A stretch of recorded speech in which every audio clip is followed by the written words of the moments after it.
नमस्कार दोस्तों, आपका स्वागत है हमारे इस चैनल में। एडवोकेट कृष्ण कुमार त्रिपाठी। दोस्तों, धारा 406 के संबंध में भी कुछ लोगों ने रिक्वेस्ट किया था कि सर आप इस पर कोई वीडियो बनाएं। दोस्तों, धारा 406 आईपीसी की, जिसको आम भाषा में अमानत में खयानत कहा जाता है। कहने का अर्थ ये कि आपने अपनी कोई चीज़ किसी को दी और उसने उस चीज़ को अपने पास ही रख लिया, वो आपको वापस नहीं कर रहा है। इस धारा का इस्तेमाल यूँ तो कोई भी कर सकता है, लेकिन इस धारा का सबसे अधिक दुरुपयोग महिलाएं ही करती हैं। जिस तरीके से बाकी धाराओं का महिलाएं दुरुपयोग करती हैं, वैसे ठीक उसी तरह इस धारा का भी महिलाएं दुरुपयोग करती हैं। दोस्तों, धारा 406 के बारे में कुछ ऐसी बातें आज बताऊंगा जिसके बारे में आपके वकील लोग शायद जानते नहीं हैं। अगर वो जानते होंगे तो आपके केस में उन्होंने इस्तेमाल ज़रूर किया होगा, और अगर इस्तेमाल किया होगा तो धारा 406 खारिज हो चुकी होगी। ठीक है, तो कुछ महत्वपूर्ण बातें मैं आपको आज इसके बारे में बताऊंगा, जिसको जानकर आपको भी काफ़ी खुशी होगी और आपको भी अच्छा लगेगा। आप इसका इस्तेमाल खुद कर सकते हैं बिना वकील की सहायता के। तो मेरा निवेदन है कि ध्यान से समझिएगा, ध्यान से सुनिएगा। पहली बात तो एक चीज़ ध्यान रखें कि जब कभी भी अगर आपके ऊपर कोई केस लगा हुआ है, हालांकि जितने भी लोग मेरा ये चैनल देखते हैं उनके ऊपर कोई ना कोई केस चल रहा है, लेकिन अगर आप उन लोगों में से हैं कि आपके ऊपर कोई केस नहीं चल रहा है या आपके फैमिली में किसी के ऊपर चल रहा है, तब भी ये वीडियो बहुत ज़्यादा आपके लिए हेल्पफुल है। जब कभी भी पत्नी पुलिस स्टेशन जाती है और वहाँ पर इन जनरली 498 वगैरह का तो एफआईआर हो ही जाता है, साथ में 406 का एफआईआर भी उसमें जोड़ दिया जाता है। तो अगर ऐसा कुछ भी होता है तो सीधी सी बात यह है कि आप जो है पुलिस से बिल्कुल ना डरें, क्योंकि पुलिस को ये अधिकार नहीं है कि पत्नी ने जो सामान की लिस्ट दी है वो सामान पुलिस आपसे मांग सके। पत्नी एक साधारण पेपर पर मनगढ़ंत लिस्ट दे देती है और थाने में आप घबरा जाते हैं। कई बार ये होता है कि आप उस लिस्ट के अनुसार सामान दे भी देते हैं, लेकिन इसका कोई फ़ायदा नहीं होता, क्योंकि इस तरीके से पुलिस को कोई राइट ही नहीं है कि पुलिस जो है किसी भी तरीके की रिकवरी कर सके। आप पुलिस से खुलकर ये बात कह सकते हैं कि आपको ये अधिकार नहीं है कि आप मुझसे रिकवरी कर सकें। अगर वाइफ इन सामानों की लिस्ट जो दे रही है, वो सामान अगर वाइफ को चाहिए, वाइफ कोर्ट में जाए। और दूसरी बात, आपने 406 धारा तो मुझ पर लगा ही दी है, या फिर आप लिखित में दीजिए कि मैं सामान वापस करूंगा, तो आप धारा 406 हटा देंगे।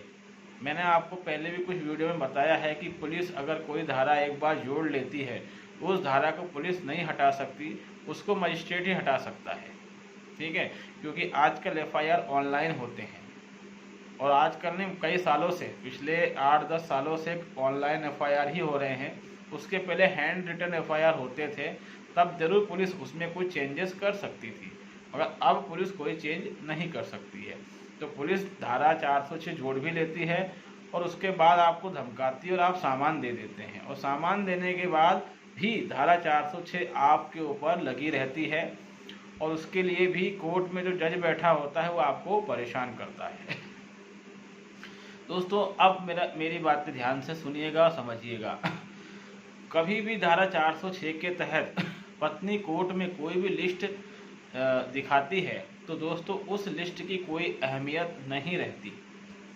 आज तक कितने वकीलों ने इस कानून का इस्तेमाल किया मुझे नहीं मालूम, और कितने जजों ने कभी भी इस कानून का कोई जिक्र किया होगा या इस्तेमाल किया होगा, इसकी भी जानकारी मुझे अब तक नहीं है, क्योंकि मैंने कभी भी इस कानून का, जिसके बारे में मैं आपको बताने जा रहा हूँ, इसका कभी भी कोर्ट में इस्तेमाल करते हुए किसी भी जज या वकील को मैंने आज तक नहीं देखा है।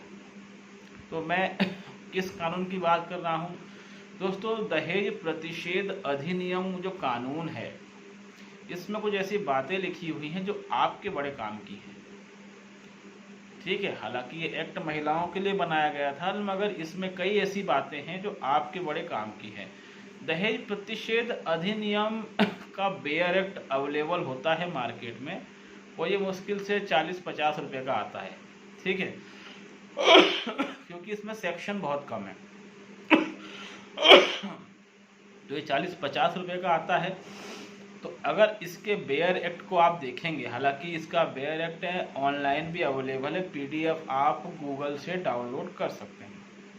तो इसका सेक्शन अगर आप देखेंगे तो इसका सेक्शन 2, और सेक्शन 2 कौन सा, रूल 2 देखना है आपको, सेक्शन 2 नहीं देखना है, सॉरी, रूल 2 नियम 2 दहेज प्रतिषेध अधिनियम का अगर नियम 2 देखेंगे तो कुछ ऐसी बात कहता है जो धारा 406 को खारिज करवाने में बहुत बड़ा रामबाण है।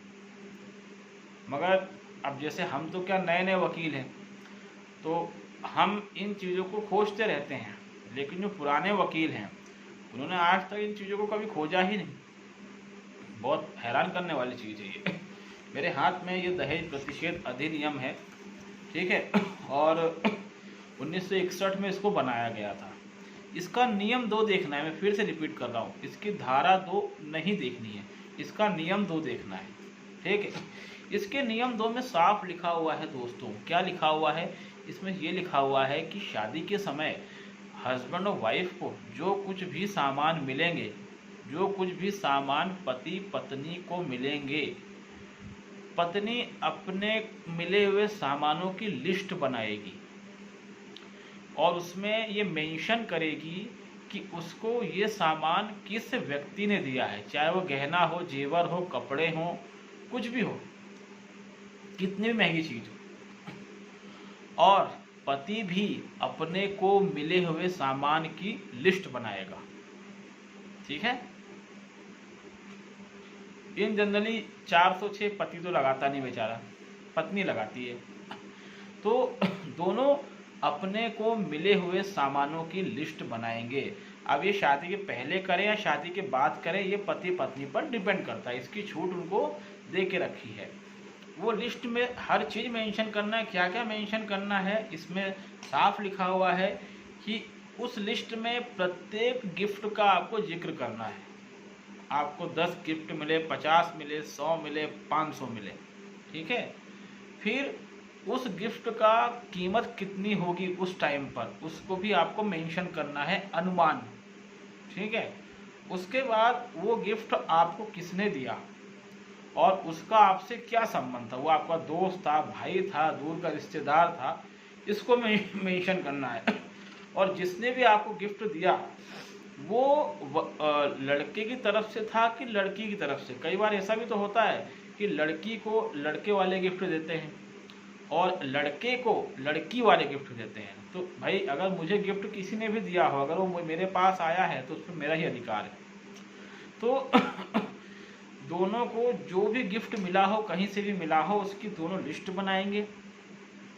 उस लिस्ट में जो मैंने बातें बताई वो मेंशन होंगी और उसके बाद दोनों एक दूसरे की लिस्ट में दोनों साइन करेंगे और खुद भी करेंगे। मैंने लिस्ट बनाई, मैं दूल्हा हूँ, तो मैंने जो लिस्ट बनाई उसमें सब कुछ मैंने मेंशन कर दिया, मुझे कितने गिफ्ट मिले, कहाँ से मिले, किसने दिए, क्या कीमत है। और मेंशन करने के बाद आखिरी में मैंने उसमें अपने साइन कर दिए, लेकिन मैं उसमें अपनी होने वाली पत्नी के साइन भी करवाऊँगा। और ठीक यही प्रोसेस जो पत्नी ने लिस्ट बनाई है उस पर भी लागू होगी। इसके अलावा 2 गवाह जो पत्नी की तरफ से हो या कहीं से भी हो, वो पत्नी की लिस्ट में भी साइन करेंगे और कोई दूसरे 2 गवाह मेरी लिस्ट में साइन करेंगे। दोस्तों इसके बाद ये लिस्ट वैलिड होगी। और अगर इस तरह की कोई लिस्ट पत्नी कोर्ट में पेश नहीं कर पाती है तो धारा 400 से खारिज हो जाएगा।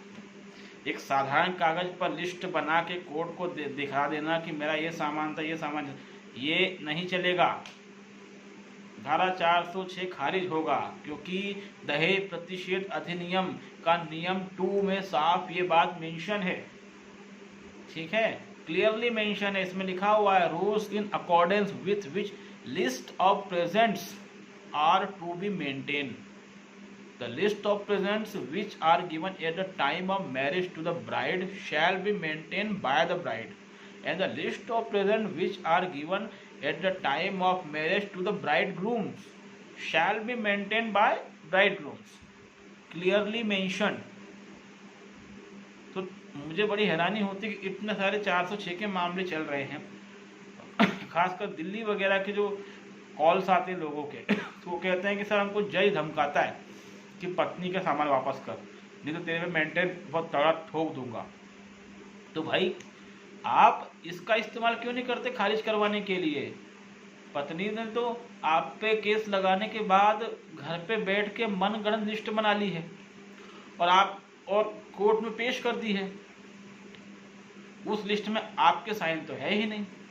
उस लिस्ट में ये तो लिखा ही नहीं है कि वो गिफ्ट उसको जब शादी के समय किसने दिया था, उसकी क्या कीमत थी, उसमें 2 गवाहों की साइन भी नहीं है, और कुछ भी हो उसमें आपके साइन नहीं है, उसकी कोई वैल्यू नहीं है, ठीक है। और उस कागज को रजिस्टर्ड भी करवा सकते हो आप, अगर आपने ईमानदारी से शादी के समय ये प्रोसेस की है तो। और अगर उसको रजिस्टर्ड नहीं भी करवाया है तब भी वो कागज वैलिड रहेगा, अगर दोनों के लिस्ट में दोनों की साइन है। मैंने लिस्ट बनाई, मेरे साइन करे, और मैंने पत्नी के भी साइन करवाया ताकि पत्नी को भी पता रहे कि हाँ पति देव को ये सामान मिला है, और पत्नी ने भी लिस्ट बनाई, उसमें मैंने साइन करे, पत्नी ने भी साइन करे, तो वो लिस्ट वैलिड है और वो लिस्ट पुख्ता प्रमाण होगी। अगर वो लिस्ट कोर्ट में पेश हो जाए और पत्नी दिखा दे कि ये सामान मुझे मिला था और ये पूरा पति के पास है, तब जरूर कुछ बात बन सकती है। लेकिन एक मनगढ़ंत कागज में लिस्ट बना के उसमें कुछ भी आइटम मेंशन करना, बढ़ा चढ़ा के दिखाना और कोर्ट में पेश कर देना, दोस्तों 406 जो है वो चल ही नहीं सकता, एक दिन नहीं चल सकता। अगर आप पे लगा हुआ है, चल रहा है, तो उसको खारिज करवाओ। दूसरी बात ये है कि इसमें इनकम टैक्स के प्रोविज़न भी आ जाते हैं। इनकम टैक्स का रूल 269 SS, उसके मुताबिक जो है आप 20,000 के ऊपर का कोई भी लेन देन ट्रांजैक्शन जो है वो एक दिन का आप उसको बैंक के थ्रू कर सकते हैं, चेक के थ्रू कर सकते हैं, डिमांड ड्राफ्ट के थ्रू कर सकते हैं, नगद नहीं कर सकते। पत्नी आरोप लगाती कि हमने इतना पैसा दिया, इतना गिफ्ट दिया, सब एक दिन में ही दे दिया, तो उन पर इनकम टैक्स की कार्रवाई होनी चाहिए, ठीक है। तो 269 SS में कार्रवाई की बात भी कही गई है, उसको भी ध्यान दें। तो सीधी सी बात यह है कि इसमें एक तो इनकम टैक्स का खेल होगा, वहाँ पर शिकायत हो इसकी। इसमें पुलिस को भी नोटिस जारी कर सकते हैं आप CRPC की धारा 91 के तहत कि आपने जांच क्या करी और आप जो ये 406 के तहत लिस्ट लगा रहे हो, इसका सोर्स कहाँ, क्या मिला आपको, आप पुलिस से पूछ सकते हो। इवन RTI में भी ये चीज़ पूछ सकते हो और 91 में ही पूछ सकते हो, दोनों में आप पूछ सकते हैं, जो भी आपको सूटेबल लगे, ठीक है। और कोर्ट में भी आप सेक्शन 91 CRPC लगा सकते हैं कि ये जो लिस्ट दी गई है इसका सोर्स क्या है। हालांकि अगर कोर्ट में ही लगा रहे हैं तो फिर 91 की ज़रूरत नहीं है।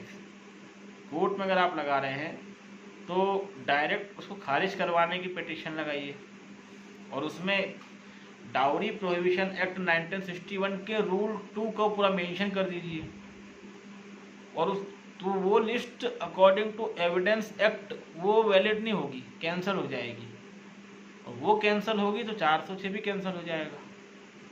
तो जज भी आपको डरा नहीं पाएगा कि इसका स्टेशन वापस करो, ठीक है। तो ये चीज़ें मेरे ख्याल से आपको समझ में आई होंगी। ये बहुत बारीक पॉइंट था कानून का, इसका कोई यूज़ नहीं करता है, आपको बताया है मैंने, आप यूज़ कीजिएगा। अब एक और बात बता देता हूँ, 406 आप अपनी पत्नी पे लगा सकते हैं, ठीक है। ये काम भी कभी आपने किया नहीं होगा। आप 406 का इस्तेमाल अपनी वाइफ के खिलाफ कर सकते हैं। या तो FIR करवाइए, पुलिस FIR लिखती है ठीक है, नहीं लिखती कोई बात नहीं, 156(3) और 200 CRPC के तहत कोर्ट में प्राइवेट कंप्लेंट फाइल कर दीजिए और पत्नी के ऊपर 406 लगा दीजिए। उस 406 में आप कई लोग पार्टी बन सकते हो। आप बोल सकते हो कि पत्नी मेरे ये सामान लेके भागी है, ये गहने लेके भागी है। आपकी मदर बोल सकती है कि मेरी बहू मेरे ये गहने लेके भागी है। आपकी बहन बोल सकती है, आपका भाई भी बोल सकता है, आपके पिताजी भी बोल सकते हैं कि मेरी बहू मेरी ये अंगूठी, मेरे ये गहने, मेरे ये कीमती कपड़े ये सब लेके भागी है। आप ये कर सकते हैं। इसमें पत्नी पर डकैती भी लग सकती है और डकैती 406 भी लग सकती है। फिर विकल्प आपके पास है, जो भी करना हो। अगर वाइफ ऐसा कुछ करती है आप भी कर सकते हैं। तो ये एक अलग रास्ता है, इस पे चलना हो चल सकते हैं, कोई दिक्कत नहीं। मगर उसके 406 को कैसे खारिज करना है, मेरे ख्याल से ये आपको समझ में आया होगा। और 269 SS जो इनकम टैक्स की धारा है, उसमें जो प्रोविज़न है उसका इस्तेमाल ज़रूर करें। और 271D मेरे ख्याल से ये धारा में 269 SS की पनिशमेंट देके रखी हुई है। इन धाराओं का इस्तेमाल जरूर करें। और इसके अलावा जो मेन बात मैंने बताई कि रूल 2 डाउरी प्रोहिबिशन एक्ट, इसमें जो परफॉर्मा देके रखा हुआ है उस तरीके से अगर लिस्ट होगी तभी धारा 406 IPC में उसको एविडेंस माना जाएगा। अब जज साहब को भी नहीं पता कि ऐसा कोई रूल बना हुआ है, वरना 406 खारिज होनी चाहिए। वकील साहब को भी नहीं पता है और पीस रहे हैं आप। तो उम्मीद है हमारी ये बातें आपको क्लियर हुई होंगी, समझ में आई होंगी। और अगर आप नए हैं तो हमारे चैनल को लाइक करें, सब्सक्राइब करें, शेयर करें। ठीक है दोस्तों, तो ये चीज़ें जो मैंने बताई इस पर ध्यान दें। कोई डाउट अगर आपको रहेगा तो हम उसको मैसेज बॉक्स में क्लियर कर लेंगे। एक और चीज़ मैं कहना चाहूँगा, आप में से कई लोग फ़ोन लगा देते हैं मुझे। जब भी कॉल लगाएं सुबह 10 बजे से शाम को 6 बजे तक तो बिल्कुल ना लगाएं। इस समय मैं हाई कोर्ट में रहता हूँ, इस समय मैं फ़ोन नहीं उठा सकता, मेरे पास कई कॉल आते हैं। और मैं एक सीधी बात बताऊँ, मैं शॉर्ट टेम्पर आदमी हूँ, मुझे गुस्सा बहुत ज़्यादा आता है। तो जब भी उस समय कॉल आता है तो मेरा दिमाग गर्म होता है, मैं जनरल उठाता नहीं हूँ, फिर भी कई लोग बार बार फ़ोन लगाते हैं। मैंने कई बार मेंशन किया है कि आप फ़ोन ना लगाएं, आप मुझे व्हाट्सएप मैसेज करें, उसके बाद मुझे लगेगा तो मैं फिर आपसे बात करूँगा, अदरवाइज़ नहीं। फिर भी मुझे सुबह 9 बजे फ़ोन आ जाता है। ठीक है, 10 के पहले आप लगा सकते हैं, लेकिन सुबह 10 से शाम को 6 के बीच में मुझे कॉल नहीं करना, मेरे पास टाइम नहीं रहता है। और उस समय दूसरे कॉल भी आते हैं जिनके केस में लड़ रहा हूँ, तो उनके कॉल नहीं आ पाते, फिर ये बड़ी दिक्कत होती है। तो ये रिक्वेस्ट है मेरी कि मुझे प्लीज़ मुझे उस समय फ़ोन ना लगाएं। ये बात मैं पहले भी कह चुका हूँ। और अगर मैंने किसी को नंबर शेयर किया है तो उसमें क्लियरली मेंशन किया है कि ओनली व्हाट्सएप। ठीक है। और एक और चीज़ मैं एडवाइस करता हूँ, एडवाइस के अलावा भी मैं हेल्प कर देता हूँ, मगर उसकी एक नॉमिनल फ़ीस लेता हूँ, नाम मात्र की। ऐसा नहीं कि मैं इतनी फ़ीस ले लेता हूँ कि कोई कंगाल हो जाए, एक नॉमिनल फ़ीस लेता हूँ। वो भी मैं अब लेने लगा हूँ, पहले नहीं लेता था। लेकिन पहले नहीं लेता था तो इसका परिणाम ये निकला कि मेरे पास एक दिन में सैकड़ों कॉल आ जाती थी और मैं परेशान हो गया था। इसलिए मैंने फ़ीस का एक नियम बनाया अपने लिए, क्योंकि मेरे पास भी टाइम होना चाहिए और मेरे पास भी कॉल जो है वो रिलेवेंट टाइम है। तो क्या होता है कि लोग कई बार हमें बेवकूफ़ समझ लेते हैं। तो इन बातों का ध्यान रखें। तब तक के दोस्तों